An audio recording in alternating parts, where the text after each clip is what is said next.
പുസ്തക പ്രകാശന ചടങ്ങിൽ നിന്ന് തന്നെ ഒഴിവാക്കിയത് പ്രസാധകരായ കറന്റ് ബുക്സ് ആണെന്ന് ശ്രീദേവി എസ് കർത്ത. ഞാൻ ഒഴിവാക്കപ്പെട്ടിരിക്കുന്നത് പ്രധാനമായിട്ട് എന്നോടുള്ള പേഴ്സണലായിട്ടുള്ള വൈരാഗ്യം വെച്ചിട്ടോ കറന്റ് ബുക്സും ഞാനും തമ്മിലുള്ളൊരു ഇഷ്യൂ അല്ല. അത് യഥാർത്ഥത്തിൽ ഒരു നോർത്ത് ഇന്ത്യയിലെ വളരെ പ്രശസ്തമായിട്ടുള്ള ഒരു ആശ്രമാധിപതി ഇവിടെ വരുന്നതിൻ്റെ ഭാഗമായി അവർ ആവശ്യപ്പെട്ട ഒരു പ്രോട്ടോക്കോളിനെ അനുകൂലിച്ച് കറന്റ് ബുക്സ് എടുത്ത ഒരു തീരുമാനത്തിൻ്റെ ഭാഗമാണ്.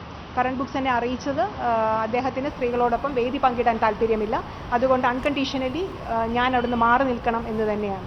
അതിൻ്റെ ഭാഗമായിട്ടാണ് ഒരു മനുഷ്യവിരുദ്ധമായിട്ടുള്ള ഒരു മനോഭാവമായതുകൊണ്ടും അതൊരു വളരെ ഫാസിസ്റ്റിക് ആയിട്ടുള്ള ഒരു തീരുമാനമായതുകൊണ്ടുമാണ് ഞാനത് പോസ്റ്റ് ഇട്ടത്. അതെ, അങ്ങനെയുമുണ്ട്.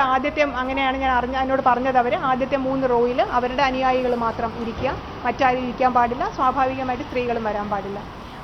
അവരുടെ ആ ആശ്രമത്തിൻ്റെ ചില റൂൾസും അവരുടെ വിക്കിപീഡിയ നോക്കിയ ശേഷം എന്നെ സുഹൃത്തുക്കൾ വിളിച്ചു പറഞ്ഞത് ഇത് അവരുടെ എല്ലാ വേദികളിലും അവർ ആവശ്യപ്പെടുന്ന ഒരു കാര്യമാണെന്നും സ്ത്രീകൾ നേരിട്ട് അവരിൽ നിന്ന് അനുഗ്രഹങ്ങൾ സ്വീകരിക്കാൻ പാടില്ല എന്നും സ്ത്രീകൾക്ക് അനുഗ്രഹങ്ങൾ വേണമെങ്കിൽ അവരുടെ കുടുംബാംഗങ്ങളായ ആണുങ്ങൾ വഴി മാത്രമേ അവർ അനുഗ്രഹങ്ങൾ കൊടുത്തുവിടുകയുള്ളൂ എന്നുമാണ്. ഇതിന് ആത്മീയതയുമായിട്ട് യാതൊരു ബന്ധമുണ്ടെന്ന് എനിക്ക് തോന്നുന്നില്ല. ആത്മീയത എന്ന് പറയുന്നതിൻ്റെ ആദ്യത്തെ പടി തന്നെ ഇത്തരം ഭേദബുദ്ധികളെ അതിജീവിക്കുക എന്നുള്ളതാണ്. അങ്ങനെയാണല്ലോ നമ്മൾ പഠിച്ചിരിക്കുന്നതും നമ്മൾ വായിച്ചിരിക്കുന്നതും നമ്മൾ കണ്ടിരിക്കുന്നതും. ഇത് ഇത്രയും അധികം ഭേദം ഒരു സ്ത്രീയിൽ നിന്ന് ജനിച്ചവരാണ് ഈ ഭൂമിയിലുള്ള എല്ലാവരും. ഒരു സ്ത്രീയോട് അല്ലെങ്കിൽ ഒരു സ്ത്രീ എന്നൊരു വർഗത്തിനെ തന്നെ ഇകഴ്ത്തി കാണുക, അങ്ങനത്തെ ഒരു ആറ്റിറ്റ്യൂഡ് പുലർത്തുന്ന ഏതൊരു മതസ്ഥാപനം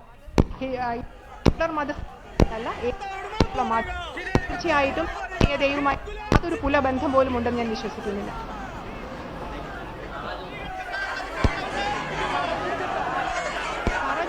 ഇപ്പോൾ